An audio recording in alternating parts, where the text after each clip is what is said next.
오늘 6월의 마지막 주입니다. 6월의 마지막 주 하나님의 말씀은 마태복음 11장을 보시겠습니다.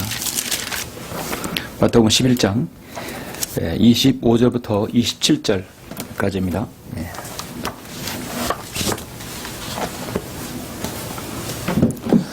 마태복음 11장 25절부터 27절까지 제가 봉독해 올리겠습니다. 그때 예수께서 대답하여 말씀하시기를 오 하늘과 땅의 주이신 아버지여, 이런 일들을 지혜롭고 슬기로운 자에게는 숨기시고 어린 아이들에게 나타나심을 감사하나이다. 그러하옵니다. 아버지여, 이는 그렇게 하시는 것이 아버지 보시기에 선함이니이다. 내 아버지께서 모든 것을 내게 주셨으니 아버지 외에는 아들을 아는 사람이 아무도 없고 또 아들과 아들이 아버지를 계시하고자 하는 자 외에는 아버지를 아는 사람이 아무도 없나이다. 예수 그리스도의 신성을 말씀하고 있는 것이죠. 오늘 마태복음 11장 본문 말씀, 이 말씀을 위해서 잠시 기도하시고 말씀을 전하겠습니다. 전지전능하시고 위대하신 아버지 하나님, 감사와 찬양과 영광을 돌려드립니다. 예수 그리스도의 위대한 구속 사역을 통하여 우리가 죄와 사망과 영원한 지옥불에 떨어질 수 없는 그런 운명을 예수 그리스도를 통하여 구원받고 하나님의 자녀가 되어서 저 영원한 셋잔을 하늘에 올라갈 수 있는 그 특권을 주시고 하나님의 아들들이라 칭함받을 수 있도록 저희들에게 인도해 주심을 감사를 드립니다. 이 땅에 태어난 모든 사람은 반드시 구원을 받아야 합니다. 구원받지 못하면 참으로 그의 생은 태어나지 않는 삶이 더 낫습니다. 우리가 예수 그리스도를 믿고 구원받아서 하나님의 자녀가 되었고 이 거칠고 험한 세상에 살 때 우리에게 모든 닥치는 일들은 정말 하나님의 뜻 가운데 이루어진 일들입니다. 우리는 세상을 살아가면서 이기치 않는 많은 사건과 사고와 많은 일들을 통해서 하나님의 뜻을 찾고자 합니다. 오늘 이 말씀을 통해서 이 말씀을 듣는 모든 성도들이 자신의 생애 가운데 하나님 뜻이 어디 있는지를 잘 파악하고 분별하며 또 감사하는 생애가 될 수 있도록 인도하여 주시옵소서. 시종을 주님께 의탁드립니다. 주 예수 그리스도 이름으로 기도드렸습니다. 아멘. 오늘 말씀 제목은 아버지 보시기에 그러시다면, 아버지 보시기에 그러시다면 이라는 제목으로 설교하고자 합니다. 세상에서 인간이 구원받지 못한 채 못하는데 가장 방해가 되는 철학사상, 종교 속임수는 바로 숙명론입니다. 숙명론자들은 모든 것이 신의 뜻이라고 여기고 있기 때문에 자신에게는 절대로 책임이 없다고 말합니다. 결국에는 자신이 죽어서 지옥에 가야 할 이유가 없다는 것이죠. 자신의 죄성과 그 죄악들은 모두 정당화시키는 약한 사상입니다. 모슬림 교도들이 흔히 하는 말 가운데 인샬라가 있습니다. 이 말은 알라의 뜻이라는 뜻을 가지고 있습니다. 언뜻 생각하면 그들에게 알라의 뜻을 따르는 굉장히 신앙이 있는 것처럼 보입니다. 그런데 실상은 인간이 마땅히 해야 할 일을 하지 않는 핑계로 쓰이고 있는 말입니다. 자신이 가난해도 그것이 신의 뜻이기 때문에 어쩔 수 없다고 포기합니다. 약속 시간보다 서너 시간 늦게 나오면서도 인샬라, 즉 이것도 신의 뜻이라고 당연히 생각합니다. 이런 숙명론자들은 심지어 하나님의 주권이 인간의 책임을 배제한다고 오해하는 경우는 신앙심이 깊다는 사람에게서도 나타나기 쉽습니다. 그것과 비슷한 것이 바로 오늘날 한국의 극단적 칼빈주의 장로교입니다. 모든 것은 하나님의 예정하에 이루어진다는 것이죠. 장로교의 칼빈주의가 극단적으로 가면 그렇게 됩니다. 길을 가다가도 넘어져도 다쳐도 또 병이 들어도 어떤 사고를 당해도 다 하나님이 예정하에 계획하고 있다는 것입니다. 한 죄인이 죽어서 지옥에 가도 그것도 하나님께서 유기하시기로, 만들어 버리시기로 작정된 것이니까 숙명으로 받아들이라는 것입니다. 세상에 그런 삶은 없습니다. 하나님께서는 모든 사람의 구원을 받기를 원하시는 것이죠. 그렇기 때문에 우리가 복음을 전하고 기도하는 것입니다. 참으로 무서운 교리가 극단적 칼빈주의 이론입니다. 자신이 할 일은 하나도 하지 않고 하나님 뜻을 구하지 않는 것은 극단의 마귀 사상입니다. 우리는 자신에게 맡겨진 임무를 충실히 이행하며 그 결과를 하나님의 섭리에 맡겨야 합니다. 이 세상에서 일어나는 모든 일들은 하나님의 손 안에서 움직이고 관장되어집니다. 거기에서 인간의 의지의 결정으로 많은 역사들이 바뀌곤 합니다. 기본적으로 하늘과 땅의 모든 권세는 창조주 하나님께 주어졌다고 성경은 말씀합니다. 성경의 66권은 모두가 하나님의 역사를 기록하고 있습니다. 다만 이 세상의 모든 인간의 역사는 결국 하나님께서 개입하신 것이기 때문에 하나님의 역사입니다. 로마서 13장 1절에서 하나님께로부터 나오지 않은 권세는 없나니 모든 권세는 하나님께서 정하신 것이라 했습니다. 중요한 것은 인간이 여기에서 그분의 관장하심에 순종하느냐에 따라서 그 사람의 미래가 결정되어집니다. 그래서 모든 그리스도인은 장차 자신의 미래와 일어나는 일들에 지대한 관심을 가지고 있습니다. 여러분 앞으로 되어질 미래를 성경을 통해 분명히 밝히 여러분 알고 있습니다. 그러나 우리는 그러한 일들이 있기까지 여러분 주위에 일어나고 또 나에게 닥치는 그 일들까지도 하나님의 역사하심과 계획하심이신가? 여러분은 때로는 의문을 가지기도 할 것입니다. 이런 일들이 하나님의 역사하심인가? 이런 일들이 하나님의 선하신 뜻인가? 이런 일들이 하나님의 원함이 있는 것인가? 모든 그리스도인이 가장 고심하고 숙고해 보아야 할 질문이 아닌가 합니다. 그에 대한 성경적 답변은 간단합니다. 바로 정확하게 오늘 본문의 말씀대로 아멘 주여 그러하옵니다. 이는 그렇게 하시는 것이 아버지 보시기에 선함이니이다 말씀입니다. 그렇습니다. 그리스도인에게 선한 일이든 슬픈 일이든 그 어떠한 일이든 우리는 하나님께 불평을 할 수 없는 존재입니다. 우리는 다 피조물이기 때문입니다. 오늘 우리가 본문 말씀을 함께 숙고하면서 주님을 섬기면서 다하는 어려움들, 고난들에 대해서 어떻게 기도하시는가를 저는 최소한의 가이드를 여러분에게 잡아드리고자 합니다. 함께 믿음의 각오를 다지시는 계기가 되었으면 합니다. 오늘 본문의 마태복음 11장의 본문은 예수 그리스도의 그 구속 사역은 이미 자신의 백성들로부터 거부당하고 있습니다. 주님께서는 유대인의 왕으로서 메시아로 오셨죠. 그런데 당시에 힘 있는 자들, 바리새인들, 서기관들, 율법사들은 당시의 종교 지도자들은 예수 그리스도로 이루고 하자는 그 천국의 도래를 지금 막고 있습니다. 조직적으로 막고 있습니다. 심지어 예수님을 죽이려고 하고 있는 것입니다. 주님께서는 그들을 향해 이선자들이라고 말씀하십니다. 그들은 왕을 거부하고 천국이 임하는 것을 막고 있는 것이죠. 조직적으로 거부하고 있는 것이죠. 이들은 왕국을 거부하고 그 천국을 자신들이 차지하고 싶었던 것입니다. 이들은 하나님의 말씀을 들을 수 없는 길을 가지고 있습니다. 들을 귀 있는 자는 들을지어다라고 주님은 말씀합니다. 그리스도인도 늘 말씀을 들을 수 있는 준비가 되어야 하며 그런 들을 수 있는 귀가 있어야 합니다. 귀가 있어도 들을 수 없는 하나님의 말씀을 들을 수 없는 귀를 가지고 있는 사람이 얼마나 많습니까? 그러나 내가 이 세대를 무엇에 비유할까? 16절에 말씀합니다. 마치 반대를 위한 반대로서 당시 예수 그리스도를 대적하는 거부하는 시대입니다. 그래서 주님께서는 20절 24절에서 그들에게 심판을 예고하십니다. 그 후 주께서는 자기가 권능을 가장 많이 행하신 성읍들이 회개하지 아니하므로 책망하기 시작하시더라. 잠깐 11장 21절 계속 보시겠습니다. 고라시나 너에게 화 있으리라. 베사다야 너에게 화 있으리라. 너에게 행한 권능을 투로와 시돈에서 행하였더라면 차라리 이방 지역에서 행하였더라면 그들이 벌써 베옷을 입고 제에 앉아 회개하였으리라.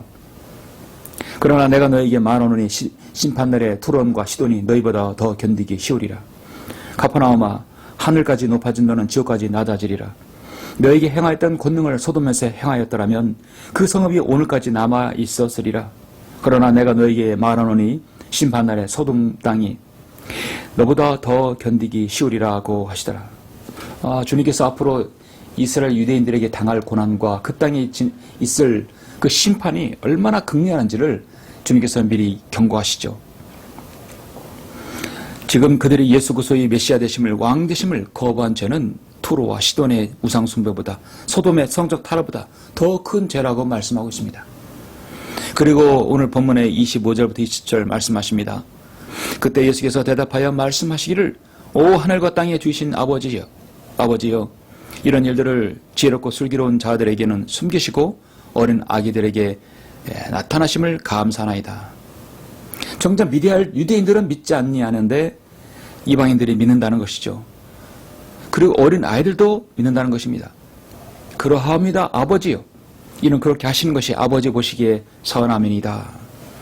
내 아버지께서 모든 것을 내게 해주셨으니 아버지 외에는 아들을 아는 사람이 없고 사람이 아무도 없고 또 아들과 아들이 아버지를 계시하고자 하는 자 외에는 아버지를 아는 사람이 아무도 없나이다 하십니다.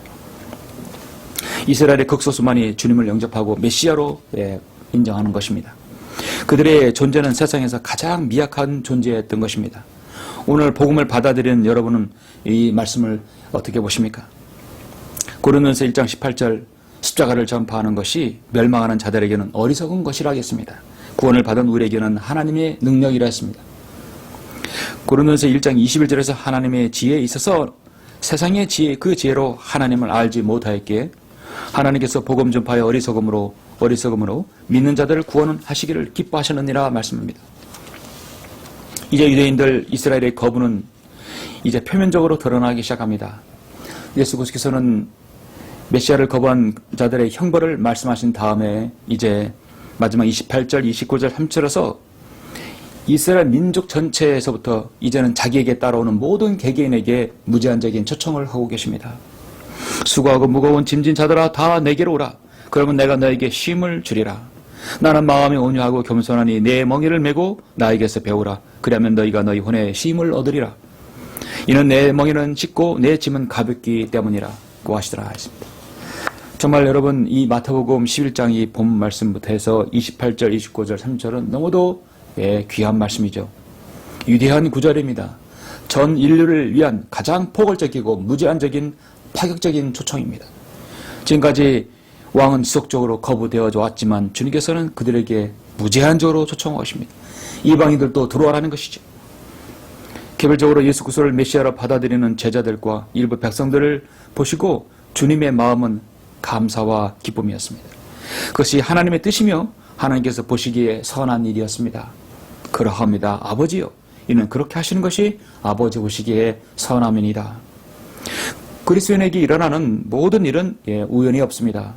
심지어 제비도 하나님께서 관장하시는 것입니다. 제비뽑기도 하나님께서 관장하시는 것이죠. 불행과 슬픔과 기쁨과 즐거움 그 어떤 일이라도 모든 일에 감사할 수 있는 그리스도인이야말로 그러하옵니다. 아버지요. 그렇게 하시는 것이 이는 그렇게 하시는 것이 아버지 보시기에 선함이다라고 고백할 수 있는 것이죠. 모든 그리스도인은 자신의 인생을 향한 하나님의 뜻이 무엇인가? 그리스도인들은 각자에게 가지고 계신 하나님의 뜻과 계획을 알아야 합니다. 하나님께서는 하나님의 뜻과 하나님의 계획을 말씀과 기도와 교제를 통해서 또 내주하신 성령님을 통해서 환경을 통해서 알려주고 계십니다. 러커만 목사님의 스승이었던 밥존스 목사님은 인생에 있어서 진정한 성공은 하나님께서 내 인생에 있어서 무엇을 원하시는지 그것을 알고 그 일을 실현하는 사람이라고 말씀하셨습니다. 하나님 뜻은 선하신 뜻이 있고 기뻐하신 뜻도 있지만 무엇보다도 그리스도인들은 자신에게 향한 온전한 뜻이 무엇인지를 입증해야 한다고 고린도후서 13장에서도 말씀하고 있죠. 여러분들은 세계 도처에서 일어나는 빈곤한 국가에 거기서 나오는 자연재해나 내전, 동남아 그 우상 숭배 국가들의 홍수 사태, 중국의 지진과 산사태, 갖은 재난으로 수천 명의 사상자들이 나오는 것들, 과거 동일본 있었던 대지진과 쓰나미 현상, 미국 동부의 허리케인, 미국 LA의 산불, 심지어 신신한 가정이 일어나는 불행들, 성도의 불의의 사고와 재난들, 그리고 일어나는 그 불치의 병들, 중동 지역의 전쟁들, 심지어 작년부터 일어났던 팬데믹 사건들. 왜 이런 일들이 일어나는 것인가?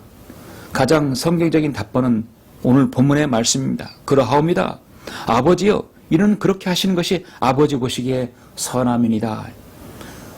그렇게 하시는 것은 당연합니다.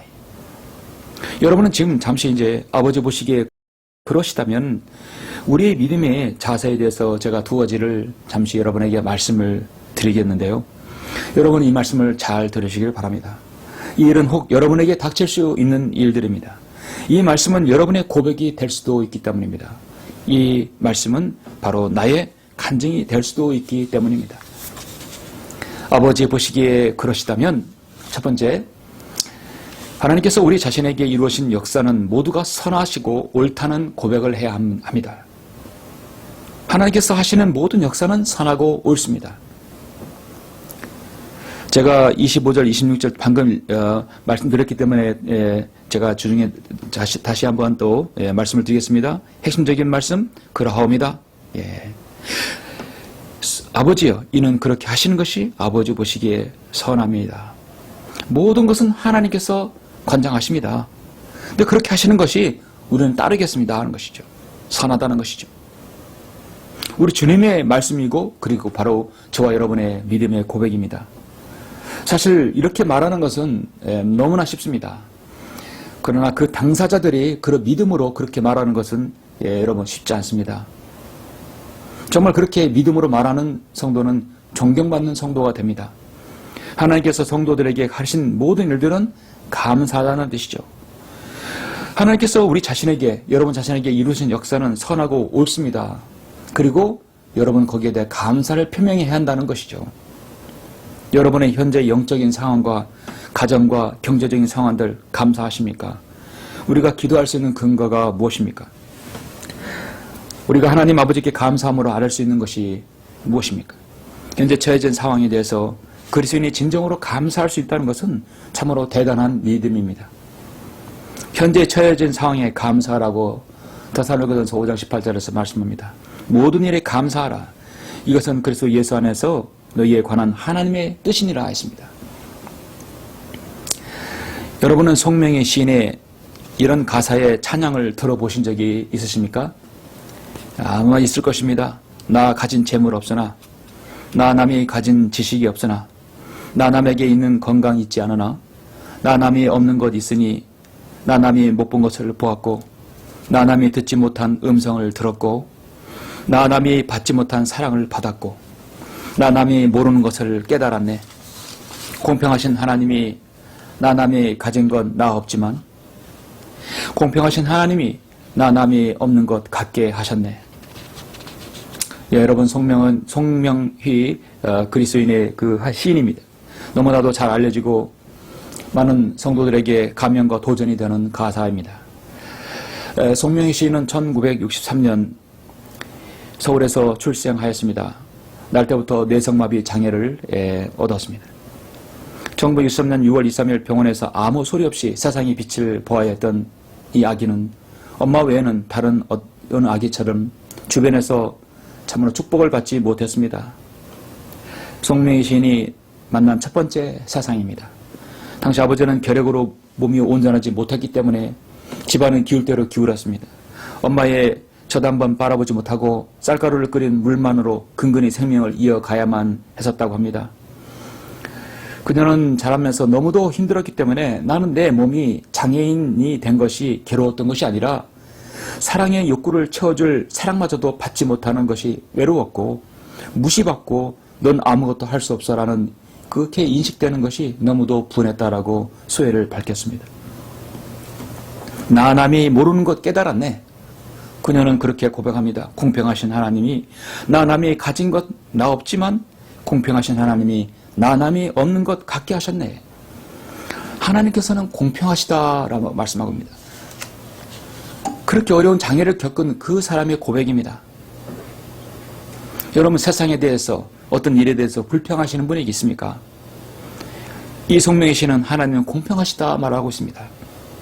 하나님께서 저를 이렇게 지으셨다면 저의 대답은 그러하옵니다. 아버지여, 이는 그렇게 하시는 것이 아버지 보시기에 선하면이다 라고 고백하는 것이죠. 또 한 사람을 소개합니다.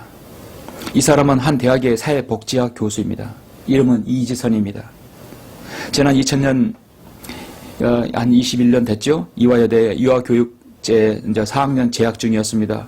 정말 꽃다운 나이였죠. 그는 귀가 중에 음주운전가 낸 그 교통사고로 추돌되어서 전신 3도 화상을 입고 수십 차례 수술을 견뎌낸 주인공으로 알려져 있습니다. 특히 사고로 후에 희망을 잃지 않고 자신의 삶을 꾸려가는 그 내용을 담은 책 지선아 사랑해라는 그 책으로 수많은 청소년들에게 힘이 되기도 했습니다. 또 두 번째 술빛집 오늘도 행복합니다라는 책을 펴내서 많은 이들의 그리스도인에게 잔잔한 감동과 용기를 준다고 합니다. 그녀는 내게 주어진 행복은 하나님께 감사 때문이라는 것입니다. 많은 청년들에게 감동과 용기를 주는 것이 무엇입니까? 어려운 환경과 사고에도 불구하고 하나님께 감사합니다. 그러하옵니다. 아버지요. 이는 그렇게 하시는 것이 아버지 보시기에 선함이니라 라고 진정으로 고백하고 있는 것이 아닙니까? 저는 잠시 최근에 겪은 일들도 제가 간증을 하려고 합니다. 저는 지난 2002년 10월부터 작년 7월까지 약 21년간 천안 성경침례교회, 천안 독립침례교회로 목회를 하고 지난 9월부터 작년에 9월부터 광야의 소리 선교회를 창립하였습니다. 그래서 사역을 접고 광야의 소리 선교회를 통해서 새롭게 사역을 시작했습니다. 그동안의 경험을 토대로 해서 선교의 목적은 선교회를 통해서 복음의 진리를 전파하고요. 두 번째는 바른 성경인 한글 긴증 성경을 최종 권위로 믿고 따르는 그 어떤 지역교회라도 어떻게든 교회의 강성함과 도움을 주기 위해서입니다. 더 나아가 현재 4분 5열되어 있는 모든 지역교회들이 반목을 끝내고 하나로 통합되는데 조금이라도 도움이 되며 우리나라의 복음 전도지와 진리의 서적이 필요한 곳에 무상으로 제공하는 계획을 갖고 있습니다. 저는 선교회에서 나가는 비용을 충당하기 위해서 작년부터 주님께서 주신 달란트를 본격적으로 사용하기 시작했습니다. 교육청의 인가를 받아서 가장 과학적이고 아름다운 우리 한글을 잘 쓸 수 있는 노하우를 가르치는 글터 글씨 교습소를 운영하며 선교 비용을 조금이나마 충당하고 있습니다. 사실 지금도 전국 지역교회 대부분의 목회자들은 너무도 경제적으로 환경적으로 열악하기 때문에 목회 이외에 다른 일을 하고 있습니다. 저도 목회 사역을 하는 동안에 그렇게 일을 하면서 목회를 했었습니다. 그런데 지난 한 달 전에 한 가정으로부터 연락이 왔습니다. 우리 가정의 아이들에게 한글을 가르쳐 줄 수 있겠냐고 문의하는 것이었습니다. 글터 글씨 교습소가 이제 네이버에 잘 이렇게 알려져 있기 때문에 문의가 온 것입니다. 그런데요, 선생님, 우리 아이들이 좀 장애가 있습니다. 선생님이 가르치려면 장애인 활동 지원사가 되는 교육을 먼저 이수해야 합니다. 라고 말했던 것입니다. 사실 저는 제 생애에 어떤 심신장애나 장애를 겪고 있는 분들과 소통하고 또 이렇게 이야기한 적이 거의 없습니다. 저는 잠시 기도했습니다. 제 안에 성령님께서는 저에게 즉시 내가 장애를 겪는 가정들에게 복음을 전할 수 있는 좋은 기회다 라는 확신과 응답을 주었습니다. 물론 교육이라는 것은 수익도 계산해야 됩니다. 저는 장애인분들에게 복음과 진리를 전할 수 있는 계기가 될 수 있는 것이라 확신했습니다. 그래서 그렇게 하겠다고 했습니다. 그래서 제가 지금 이제 한 달 동안 시간을 내어서 6월 동안 학습 교육을 받고 또 실습을 병행하면서 제가 이수를 하고 있습니다. 이제 거의 끝났습니다. 근데 실습은 두 가정에 장애를 겪고 있는 분들을 직접 그곳에 가서 체험하며 그들에게 도움을 주는 것입니다. 저에게 전화를 문의해온 그 가정은 자녀가 셋이었습니다. 중학교 2학년, 중학교 1학년, 초등학교 6학년입니다. 아들, 그 다음에 딸이죠. 그런데 모두 발달장애 1, 2급을 겪고 있는 중증 장애우였습니다. 큰아들은 15살이라도 어린 아이의 지능으로 살아가는 자녀입니다. 몸은 건강하지만 자녀들이 모두 다 지능이 따라가지 못합니다. 저는 그 아이들을 케어하고 있는 부모를 보면서 어떻게 그렇게 헌신할 수 있을까? 아버지는 내내 웃음을 잃지 않고 하루 종일 장애교육관의 그 기관에 픽업을 하면서 애쓰는 것이었습니다. 저는 물었습니다. 하나도 아니고 둘도 아니고 3명 모두가 그렇게 발달장애로 힘들지 않으세요? 힘들죠. 어떻게 합니까? 하나님께 감사하는 마음으로 자녀들을 책임져야 되지 않습니까? 라고 말을 들었습니다. 그러하옵니다. 아버지요. 이는 그렇게 하시는 것이 아버지 보시기에 선함이니이다. 여러분 같으면 여러분도 오늘 말씀에 이 고백을 할 수 있겠습니까? 그러하옵니다. 아버지요. 이는 그렇게 하시는 것이 아버지 보시기에 선함이니이다. 과연 나라도 내가 그 고백을 할 수 있을까? 저는 7월부터 일주일에 한 번씩 이분의 아들들에게 한글을 가르칠 계획입니다. 부모에게는 성경을 가르치라고 기도하고 있습니다. 그리고 저는 지난주에 두 번째 실습가정을 방문했습니다. 장애인 돌봄 활동 지원사가 지금 이제 생소한데요. 앞으로는 많이 각광을 받고 또 이렇게 필요한 그 직업군 중에 하나입니다. 우리나라의 장애우들이 참 많아지고 있어요. 한 가정에 이제 이 지원사가 되려면 실습을 나가야 되는데요. 한 가정에 5시간 동안 같이 활동을 그 선임자하고 또 돌봄 보조를 하는 것입니다. 저는 정말 놀라운 경험과 도전을 받고 주님께 감사를 드렸습니다. 두 번째 실습 과정을 방문했는데요. 장애인 활동 지원사를 자격을 얻으려고 의무이기 때문에 제가 그 가정에 들어갔지만 저는 그날 지난주 금요일입니다. 방문한 그 가정에서 저는 계속 그 선임자, 저보다 앞선 그 숙련된 선임자 몰래 저는 눈물을 훔쳐야만 했었습니다. 그 5시간 동안은 제가 장애인을 위로하고 도움을 주는 것이 아니라 오히려 제가 위로를 받고 도움을 받는 5시간이었습니다. 이 가정을 방문했는데 장애를 겪는 분은 58세의 김모 씨였습니다. 나이는 보기보다 훨씬 젊어 보였습니다. 태어나서 얼마 안 있다가 1급 뇌병변 장애를 겪는 분이셨습니다. 그리스도이니까 이 형제라고 할게요. 이 형제는 뇌병변이라고 한다면 이 외부 신체 기능 장애의 일종입니다. 뇌의 기질적 손상으로 인해서 장애를 겪는데 보행이라든지 일상생활 동작에 대해 현저한 제약을 받습니다. 중추신경 장애를 총칭하는 말입니다. 일명 우리가 뇌성마비, 또 뇌졸중, 뇌산성 뇌손상이라는 말에 여기에 속합니다. 이분은 스스로 식사는 물론 대소변도 가리지 못합니다. 스스로 할 수가 없습니다. 또 말도 정상적으로 할 수가 없습니다. 의사소통은 보드 칠판을 통해서 쓰고 있는 것이죠. 사고하고 판단하는 것은 지능은 정상인과 동일합니다. 이 몸에만 장애가 있는 것입니다. 조금 전 발달장애와는 반대의 경우죠. 그는 저에게 자신의 방을 소개하면서 이 손가락 하나로 모두 다 이렇게 90도로 구부러져 있기 때문에 유일하게 펴지는 것은 이 손가락 하나입니다. 이 손가락 하나로 독학해서 컴퓨터를 배우기 시작한 것이죠. 그리고 자신이 운영한 그 컴퓨터 기술을 보여줬습니다. 이 손가락 하나로 웬만한 동영상, 컴퓨터 운영, 글쓰기 모든 것을 그렇게 각고의 어려움과 노력과 끝에서 자유자재로 할 수 있었던 것이었어요.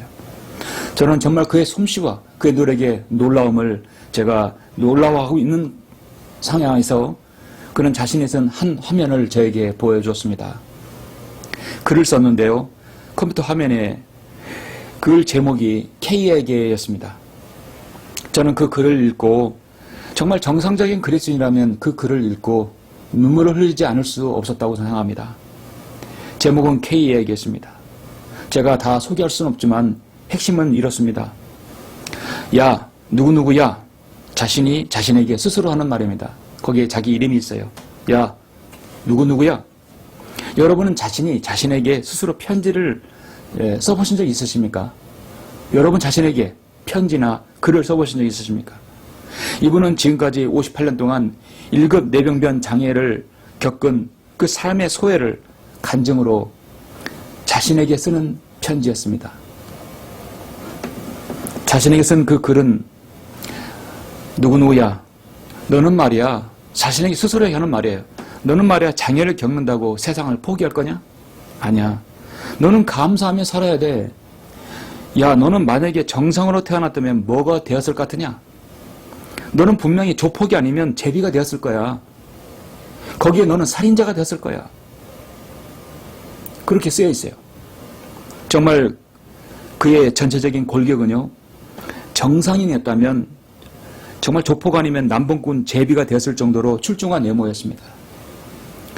야, 너는 그래도 그렇게 불편하고 아프니까 예수님을 만나지 않았냐? 너는 감사해야 돼. 세상 잘 사는 재벌 성공한 사람 봐봐. 하나님 모르고 살다가 지옥에 가잖니? 너는 지금 몸이 이래도 이제 곧 천국에 가잖아. 실망하지 마. 하나님께 감사하며 살아가야 돼. 하나님의 말씀이 뭐라고 합니까? 그러하옵니다. 아버지여, 이는 그렇게 하시는 것이 아버지 보시기에 선함이니라. 정말 신실한 그리스도인이었습니다. 저는 조만간에 다시 찾아가 교제하기로 약속하고 집을 나왔습니다. 그 5시간이 어떻게 흘렀는지 너무도 빨리 간 것이에요. 저는 한없는 도전과 감동을 받고 집으로 돌아오는 길에 서울에서 오랜 기간 동안 저를 신뢰해오며 교제해왔던 한 형제로부터 전화가 왔었습니다. 이 전화 요지는 옛날 성도였던 분들이 아직도 목사님을 욕하고 다닌다는 것이지요. 저를 흉보면서 말하는 것을 돌고 돌아서 지옥교를 거쳐서 자신들의 귀에까지 들린다는 것이었습니다. 그렇게 목사님께서 사랑과 섬김을 그렇게 해주시고 했는데 사람들의 배은망덕하고 어떻게 흉을 보면서 주님을 섬긴다고 하는지 마음이 너무 아프다는 것이죠. 저는 누구인지 다 압니다. 개인의 인격 있기에 저는 거론하지 않겠습니다. 아직도 돌아다니면서 저를 비난하고 흉을 보는 분들이 제가 가르쳤고 제가 섬겼던 분들이라면 1차적으로 제 책임이죠. 제가 잘못 가르친 결과입니다. 혹 지금 그런 분들이 이 설교를 들으신다면 제가 간곡히 부탁드립니다.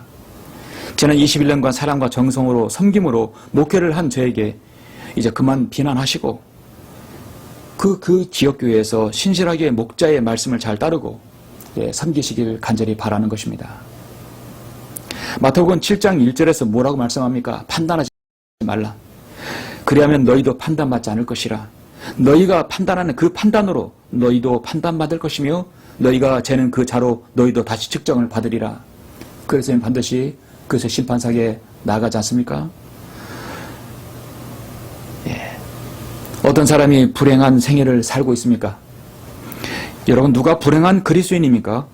한평생 극심한 장애를 겪고 있으나 감사하는 생활을 하는 성도입니까? 철천지 원수도 아닌데 은혜를 모욕으로 저주로 비난하는 그렇게 사는 성도가 여러분 행복합니까? 평생 가슴속에 증오를 안고 사는 사람이 가장 여러분 불행한 사람입니다. 더군다나 자신의 죄들을 주님의 보혈로 구원받았음에도 불구하고 수년이 흐른 지금까지도 자신의 목자를 비난하고 흉을 본다면, 목자였던 사람을 흉보고 비난한다면 정말 성경대로 믿는 그리스도인이라고 할 수 있겠습니까? 그런 비난에 동조하는 목회자도 역시 자격 미달이라고 여겨집니다. 언젠가는 반드시 그같이 비난했던 그 성도가 자신에게 화살로 돌아간다는 사실을 기억하시기 바랍니다. 그리스도인은 만나면 감사거리를 찾아야 합니다. 그리고 그것을 이야기해야 합니다. 하나님께서 나에게 주신 그 일들이 얼마나 감사한가. 그러하옵니다 아버지여, 이는 그렇게 하시는 것이 아버지 보시기에 선함이니이다. 비난과 불평은 단 한 번도 그 사람에게 도움을 줄 수 없습니다. 그런 성도들이 모인 교회는 금방 공중분해 되어버립니다. 그렇게 비난하는 성도들은 과연 가정과 개인에게 뜻밖의 사고나 불행이 닥쳤을 때 오늘 이 말씀의 고백이 나올 수 있겠습니까? 여러분, 실로 우리 주위에는 하나님의 뜻과는 상관없는 일들이 많이 일어납니다. 그런데 무슨 일이 일어날지라도 우리는 하나님의 뜻 안에 있는 방법이 있습니다. 그것은 바로 어떠한 일에도 우리가 주님께 감사하는 마음을 잊지 않는 것이죠. 여러분들에게 일어나는 어떤 일은 여러분이 뿌린 대로 거둔 일의 결과일 수도 있습니다. 아니면 어떤 죄인이 마귀의 뜻대로 행해서 여러분의 그 악영향을 끼친 결과일 수도 있습니다. 다시 말해서 마귀의 공격으로 그런 것이 될 수 있습니다. 그러면 우리 그리스도인의 삶에는 분명히 어려움들이, 갖가지 어려움들이 존재합니다. 우리는 구원받은 사람들입니다. 모든 것이 안 좋은 방향으로 가고 있지만 우린 거듭난 사람들입니다. 우린 궁극적으로 승리해서 저 셋째 하늘에 올라갈 사람들입니다. 어떤 문제에 봉착하게 될 수도 있습니다. 그래도 우리는 하늘나라에 가게 될 사람들입니다. 그럼 우리는 결국 불평할 것보다도 감사할 것들이 더 많은 사람들이죠. 우리는 어떠한 상황에서도 감사하는 법을 배워야 합니다. 사도 바울이 그렇게 감사하는 법을 우리에게 알려줬습니다. 빌립보서 4장 11절에서 내가 궁핍함으로 말하는 것이 아니니 이는 내가 어떤 처지에서도 스스로 만족하는 법을 배웠기 때문이라. 나는 비천에 처할 줄도 알고 또 풍부함에 처할 줄도 알며 모든 처지와 모든 일에 있어서 나는 배고픔과 배부름과 풍부함과 궁핍함을 다 배웠노라. 그러합니다 아버지요. 이런 그렇게 하시는 것이 아버지 보시기에 선합니다 라고 그런 고백을 나의 고백이라고 여러분 그렇게 할 수 있겠습니까? 아버지 보시기에 그러시다면 두 번째로 성도들의 고난 속에서도 인내하는 그 기도의 자세가 필요합니다. 잠시 여러분 마태복음 15장 21절부터 27절 가나안 여인의 그 기도를 한번 잠깐 보시죠. 가나안 여인의 딸을 취해받는 그 역사를 한번 잠깐 보시겠습니다. 마태복음 15장 21절부터 27절 보시죠. 그때 예수께서 거기를 떠나 투로와 시돈 지방으로 가시니라. 그런데 보라 가나안 여인이 그 지경에서 나오며 그에게 소리질러 말하기를 오 다윗의 아들이신 주여 나에게 자비를 베푸소서 내 딸이 마귀에게 심히 고통받나이다 라고 하더라. 그러나 주께서는 그녀에게 한 말씀도 대답하지 아니하시니 제자들이 와서 주께 간청하여 말하기를 여인이 우리 뒤에서 소리 지르니 보내소서 라고 하더라. 주께서 대답하여 말씀하시기를 나는 이스라엘 집에 잃어버린 양 외에는 보냄을 받지 아니하노라고 하시니 그 여인이 와서 주께 경배하며 말씀드리기를 주여 나를 도와주옵소서 라고 하더라. 주께서 대답하여 말씀하시기를 자녀들의 빵을 가져다가 개들에게 던져주는 것이 옳지 않도다 라고 하시니 그 여인이 말하기를 그러하옵니다. 주여 그러나 개들도 그들 주인의 식탁에서 떨어지는 부스러기를 먹나이다 라고 했습니다.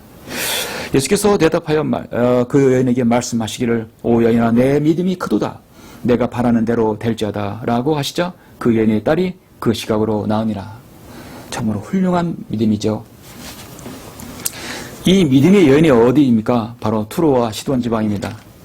주님께서는 오늘 말씀에서 코라시나 너에게 화 있으리라 벳사다여 너에게 화 있으리라 그 오병의 기적을 베푼 것이 바로 주님이 그 지역에서는 더 주님을 지금 거부하는 것입니다.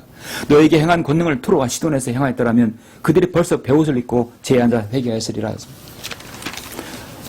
그 이방 여인까지도 지금 주님을 믿는 것이지 않습니까? 그리스도인에 있어서 고난에서도 인내하며 기도하는 좋은 신앙의 자세입니다. 우리는 현재 섬김에 대한 고난이 하나님께서 허락하신다고 믿는다면 우리에게 필요한 것은 인내와 믿음입니다.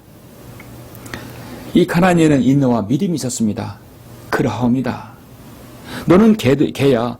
개들에게 빵을 던져주는 거 옳지 않다. 자녀의 빵을 던져주는 거 옳지 않다는 것이죠. 여인의 말이 무엇입니까? 그러하옵니다. 주여 그러나 제 개들도 그들 주인의 식탁에서 떨어지는 부스러기를 먹나이다 했습니다. 혹시 여러분의 믿음의 기도가 지연되는 것에 대해서 여러분은 어떠한 자세를 갖춰야 됩니까? 우리의 자세는 인내하는 그 기도가 필요합니다. 고난상에서도 인내의 자세가 필요합니다. 너에게 인내가 필요하면 너희가 하나님 뜻을 행한 후에 그 약속을 받기 위함이라고 히브리서 10장 36절에서 말씀합니다. 고린도후서 12장 9절에서 주께서 내게 말씀하시기를 내 은혜가 내게 충분하도다. 이는 내 능력이 약한 데서 온전하게 됨이니라. 그러므로 내가 오히려 매우 기쁘게 나의 약한 것을 자랑하리니 이는 그것의 능력이 내게 거하게 하려 함이라 말씀하고 있습니다. 그러므로 하나님의 뜻에 따라 고난받는 사람들을 선을 행하면서 신실하신 창조주께 그들의 혼을 지키도록 맡길지어다 말씀합니다. 로마서 9장 21절에서 토기장이가 같은 진흙 덩이로 하나는 귀히 쓸 그릇을 하나는 천이 쓸 그릇을 만들 권한이 없겠느냐. 토기장이는 그 그릇을 만들 수 있는 권리를 가지고 있는 것이죠. 피조물은 대꾸할 수 없습니다. 이사야 45장 9절에서 자기를 지으신 분과 싸우는 자에게 화 있으리라. 땅의 질그릇들과 싸우게 하라. 진흙이 만든 자에게 내가 무엇을 만드느냐 말할 수 있으며 또 너의 작품이 그의 손이 없다 할 수 있겠느냐 말합니다. 실로 너희가 거꾸로 만들어 놓은 것이 토기장이 진흙같이 여겨지리니 만들어진 작품이 만든 이에게 말하기를 그가 나를 만들지 아니했다 하겠느냐 또 짐을 받은 것이 지은 이에게 말하기를 그는 명철이 없다고 하겠느냐. 우리는 그리스도인은 불평하지 않는 것입니다. 고난 가운데서 기도하는 자세가 우리에게 필요합니다. 성도 여러분 말씀을 맺겠습니다. 오늘의 본문 말씀은 상당히 심오한 하나님의 섭리와 뜻에 대한 말씀입니다. 오늘 이 말씀은 자칫 극단적 칼빈주들에게 넘어가면은 성경은 하나님의 절대 주권을 계시하는 것이기 때문에 인간의 모든 역사는 하나님의 절대 주권적인 그 주권하에 움직인다. 그래서 인간은 복종하여 순응하며 살 수밖에 없는 것이다 라고 그렇게 가르칠 것입니다. 또 그렇게 설교를 합니다. 오늘 본문을 가지고 극단적 칼빈주들이 그 좋아하는 구절이 되는 것이죠. 이와 같은 식으로 가르치면 인간의 의지와 결정의 그 결단으로 주님의 뜻을 간파하며 섬기지 못하게 되는 것입니다. 모든 것이 결정되어져 있다면 왜 복음을 전하고 또 왜 우리는 기도해야 합니까? 여러분들은 사무엘상 2장에서 당시 이스라엘의 제사장 엘리의 두 아들의 비행을 아실 것입니다. 성막에서 가늠과 날고기를 먹는 그런 만행을 저질렀습니다. 엘리의 두 아들들은 그렇게도 말했음에도 불구하고 사악한 그 죄를 졌습니다. 그 사악함으로 인해서 하나님께서 죽이시기로 하겠다는 것도 엘리 자신도 알고 있었습니다. 엘리 제사장은 이스라엘과 가족에 대한 그 엄청난 비극의 소식을 접하자 그 고백하는 말이 무엇입니까? 그분은 주시니 그분께서 좋으실 대로 행하실지니라. 사무엘상 3장 18절에서 말씀합니다. 그분은 주시니 주께서 좋으실 대로 행하실지라. 그렇게 하시는 것이 하나님 아버지께 선하다는 것이죠. 그렇습니다. 우리 하나님께서는 의인이든 악인이든 그들에게 행하시는 모든 일들은 한 번도 그릇되게 행한 적이 없으시다는 것이죠. 모두가 선하며 의로운 결정이고 판단인 것입니다. 그러하옵니다 아버지여, 이는 그렇게 하시는 것이 아버지 보시기에 선함이니라. 지금 세상을 여러분 보십시오. 교회의 배교의 물결은 너무도 거세져 있고 세상의 타락은 벼랑 끝에 지구를 향해 광란의 질주를 하고 있습니다. 이 시대 그래서 이만큼 오늘 본문의 말씀을 신비감나게 다가온 말씀은 없을 것입니다. 오늘 내가 속히 오리라, 보라 내가 속히 오리라 하시며 주님은 성경의 마지막에서 약속을 하고 계십니다. 주님께서 이런 일들을 증거하신 분이 말씀하시기를 반드시 내가 속히 오리라. 아멘 그러하옵니다. 주 예수여 오시옵소서. 아멘 그러하옵니다. 주 예수여 오시옵소서. 주님께서 오시면 그러하옵니다 아버지여, 이는 그렇게 하시는 것이 아버지 보시기에 선함이니라 했습니다. 사람들은 살기 힘들면 대개 내 십자가가 제일 무겁다라고 하소연합니다.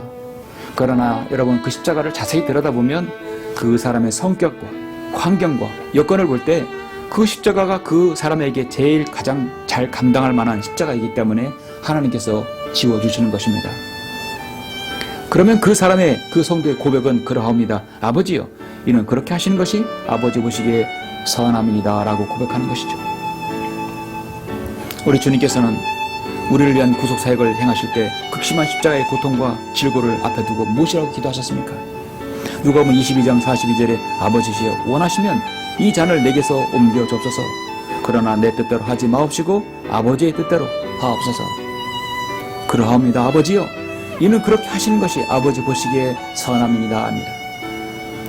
이부터는 여러분들이 하나님의 뜻 가운데 살고자 결심하였다면 앞으로 일어날 모든 일들에 대해서의 여러분의 고백은 오늘 말씀대로 그러하옵니다 아버지여, 이는 그렇게 하시는 것이 아버지 보시기에 선합니다 라는 그 고백이 되시길 바라며 설교를 마치겠습니다.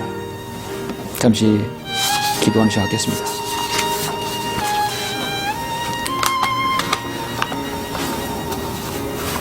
지금 여러분들에게 일어나는 모든 일들 여러분 감당하기 힘듭니까? 그 여러분의 인내로 기도하고 또 감사할 줄 아는 그런 성도가 되기를 바라는 것입니다.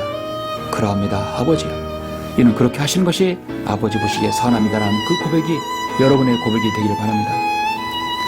제가 마친 기도 설교를 마치겠습니다. 사랑이 풍성하신 아버지 하나님 감사를 드립니다. 예수 그리스도의 보혈로 구원받은 저희들 오늘 마태복음 21장을 통하여서 유대인들에게 거부당하시고 이방인을 향한 무제한적인 초청을 하시면서 주님은 말씀하십니다. 정작 예수 그리스도의 그 말씀을 들어야 할 유대인들은 듣지 않고 이방인들이 듣고 구원받는 역사가 일어납니다. 주님께서는 그 말씀에 대해서 그러하옵니다 아버지죠, 이는 그렇게 하시는 것이 아버지 보시기에 선합니다라고 말씀하고 있습니다. 이 세상에 있는 모든 일어나는 일들, 심지어 구원받는 성도들에게 일어나는 모든 일들의 고백이 바로 우리 자신의 고백이 될 수 있도록, 오늘 이 본문의 고백이 될 수 있도록 주님 저희들을 인도하여 주시고 함께하여 주옵소서. 그리고 주님의 따뜻한 위로와 주님의 그 인도하심이 함께하기를 원하는 것입니다. 이 말씀에 주님께서 우리 모두가 반응하고 다시 한번 자신의 생애를 돌아보며 감사하는 생애가 될 수 있도록 인도하여 주시기를 원합니다. 주 예수 그리스도 이름으로 기도드렸습니다. 아멘.